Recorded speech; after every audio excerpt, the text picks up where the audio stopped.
What's good, guys? Coach Cal from Time Is Now Baseball. Welcome to another video. This one all about backhand. Why are we like not on the baseball field? So we were sitting in line for a car wash. I figured there's something better we could do in the car instead of just sit there. So we decided to hit up the basketball court, literally right next door. Yo, let's practice. Bet. Practice? Talking about practice. So I wanted to get back to my roots, but also combine it with the fact that I know how to practice now. And I'd rather you do lower reps, more focused, because me personally, I feel like I play the game rushed. That's probably a reflection of what my practices have been. I used to practice at a rapid pace. In games, I would feel like I'm really rapid. And I don't want to feel like that. I want to feel calm. That's when I perform best.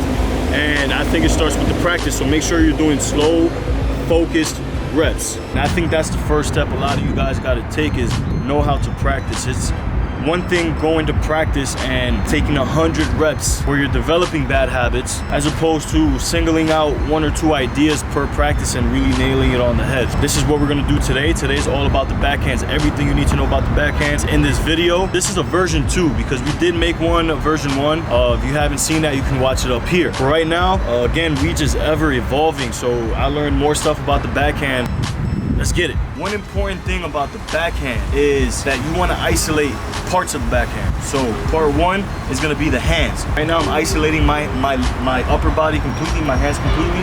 I'm taking my foot out of the equation. I am going to try to get this left toe up just because that's part of the next step. 3 things you want to focus on is working towards the ball or towards your transfer. You're going to work your hands towards the ball so you can find that bounce that you're looking for.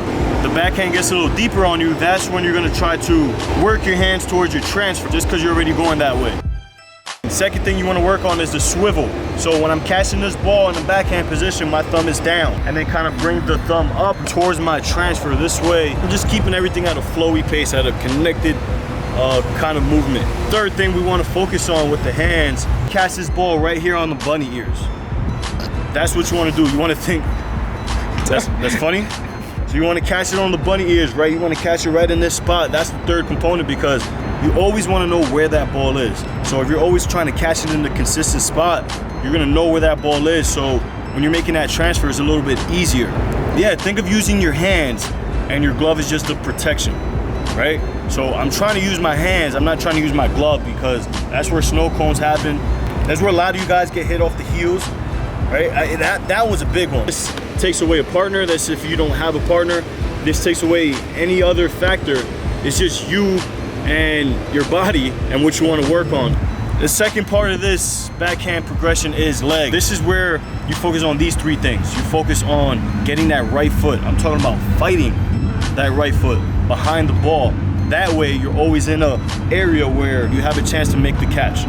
2, you want your left foot to follow. Lefties, vice versa. You want your back foot, your trail foot, to follow. If not, you're gonna be in a stretch position, and the further you are, the less athletic you are. Now, this part 3 to the leg part of this progression is to make sure that you're utilizing your leans. If you need to lean because it's a little bit quicker than taking a step, then do that. And as you see on your screen, this lean helps me just keep my eyes behind the ball, because that's what I'm looking for with these backhands, just to make more consistent catches. So right there, this whole video is deeper than just a backhand. You can take this to any principle, but this is how you're gonna get better at something, by singling out certain areas and then just making them your strength.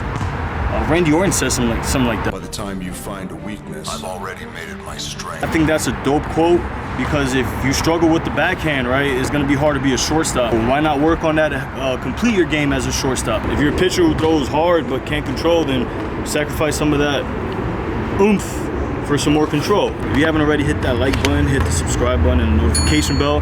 Help your boy out for the YouTube algorithm, all right? Because they look at stuff like that. So help this message get out there. And leave me a comment if you have any questions about the backhand or any other area of baseball or life that we can try to help you with. So till then, stay confident. Y'all know what time it is. Time is now.